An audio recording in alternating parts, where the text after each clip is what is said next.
Olá a todos, me chamo Matheus Mendes Pascoal, formação em enfermagem e assistência hospitalar, com especialização nas áreas de administração e enfermagem, atualmente sou mestrando no programa de pós-graduação em Sociedade e Desenvolvimento e trago para vocês, dentro da disciplina de enfermagem e saúde mental, a abordagem à introdução da saúde mental, que é o foco desta aula.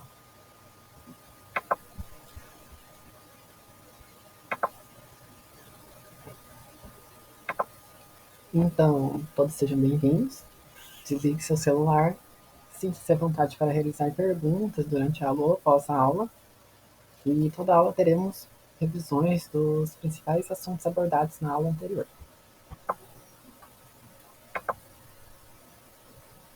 Como vocês podem ver, trouxe a ementa da disciplina.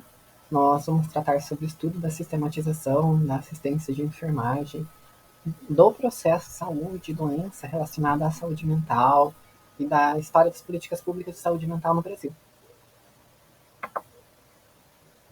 Essa disciplina tem por objetivo compreender o processo saúde, doença mental e suas articulações nos diversos eventos da vida, promovendo a assistência de enfermagem ao indivíduo, à família e comunidade, em consonância com as diretrizes da Política Nacional de Saúde Mental. Trago para vocês o conteúdo programático, que é o conteúdo que nós trabalharemos ao decorrer das aulas, planejamento, e inicio falando sobre falar de saúde mental. É falar de quê? Falar de saúde mental não envolve somente doenças e práticas físicas ou alimentação correta. É um assunto discutido atualmente e ainda não compreendido por muitas pessoas devido a preconceitos. O tema saúde mental envolve o bem-estar mental, como aborda a Organização Mundial da Saúde em sua definição do conceito. O estado de bem-estar mental pode estar abalado devido a diversos fatores, como a mudança social, condições de trabalho estressante, discriminação de gênero, exclusão social, estilo de vida saudável ou não saudável, a violação dos direitos humanos. É necessário promover o bem-estar e combater situações que possam ameaçar o estado de bem-estar. É a parte integrante e fundamental da saúde. Isso significa que o indivíduo não pode ser considerado saudável se não está com a saúde mental em dia. Podem e devem ser implementadas intervenções para promover a saúde mental. Os distúrbios mentais são alterações de pensamento, emoções ou comportamentos, gerando determinado desconforto para a pessoa, de tal modo que interfere na sua vida diária. Os distúrbios podem ser duradouros ou temporários, influenciados pelos aspectos físicos, psicológicos, sociais, culturais ou hereditários. Promover a saúde mental é fundamental para que aumente a qualidade de vida cognitiva ou emocional de uma pessoa, atuando para proporcionar o equilíbrio das atividades do dia a dia para adquirir resiliência psicológica. Os conceitos sobre distúrbio psicológico e de comportamento são abrangentes. A tradição cultural sobre a loucura e os julgamentos e outras manifestações, muitas vezes discriminatórias, por exemplo, a segregação de pessoas com distúrbios psicológicos e de comportamentos em hospitais asilares. No passado era vergonhoso afirmar que um paciente tinha problemas mentais em casa. Houve muitas alterações desde o passado até atualmente. Trouxe outra imagem também para expressar o tema de saúde mental, que é um tema muito abrangente, envolve diversos conceitos e é um tema necessário para nós pensarmos ao abordar sobre a introdução da saúde mental.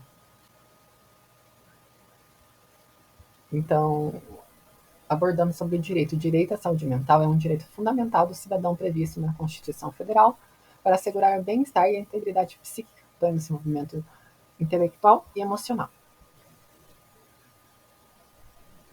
Os conceitos sobre distúrbios psicológicos e de comportamento são abrangentes.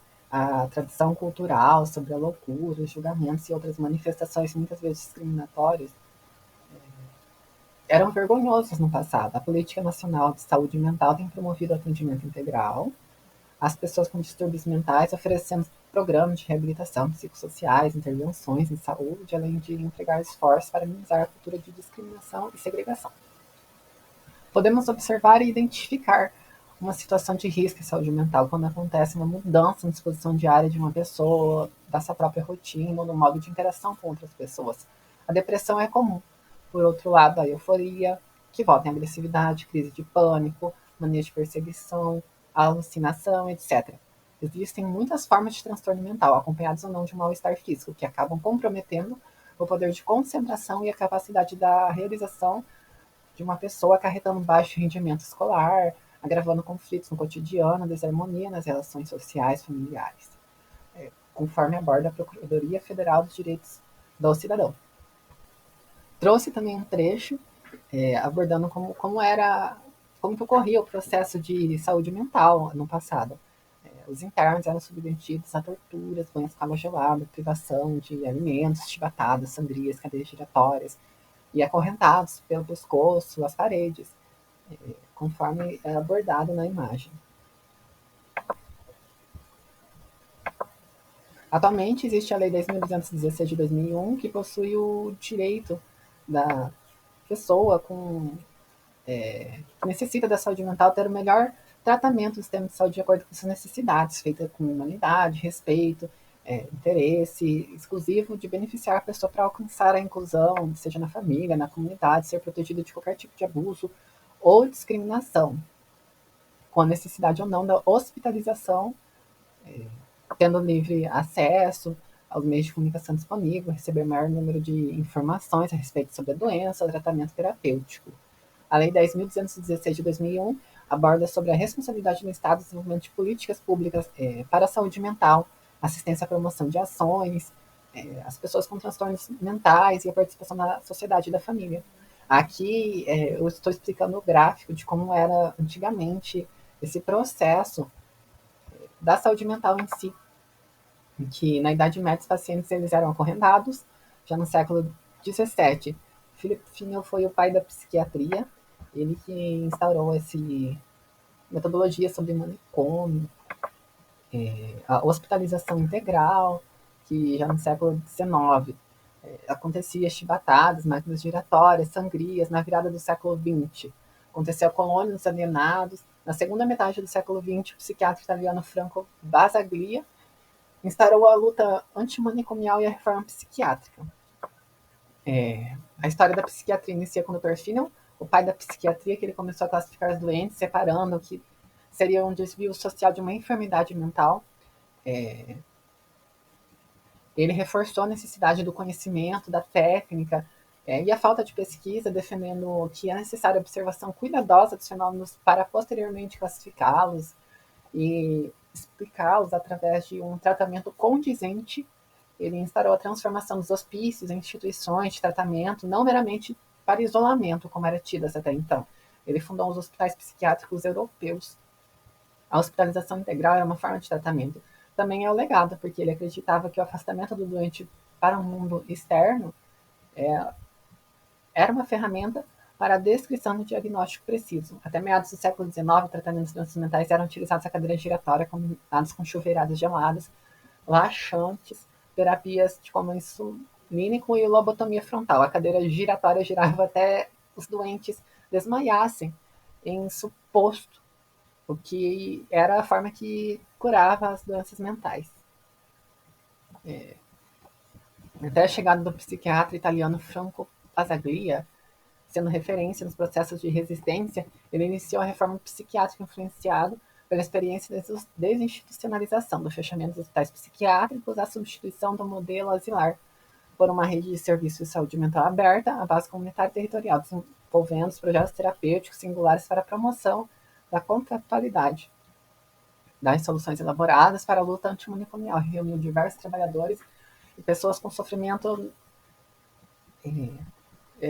reuniu muitos trabalhadores, pessoas com experiência no sofrimento, familiares, mobilizando a luta pela comunidade.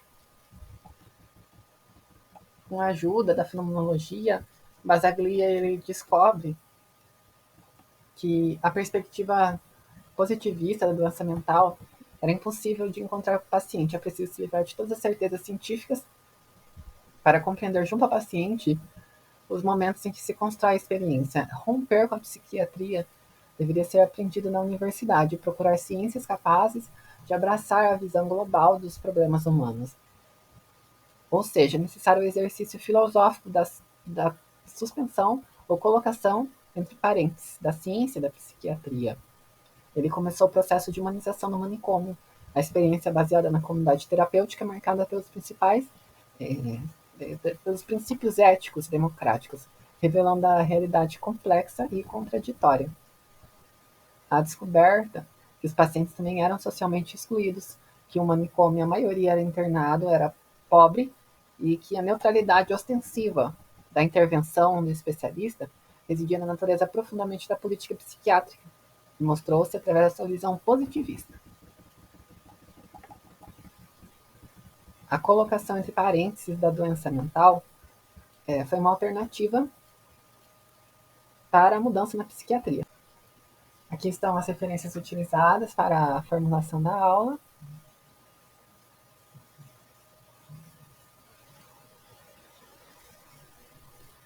E o restante das referências está no plano de aula. Agradeço a atenção de todos. Tenham uma excelente semana. Obrigado.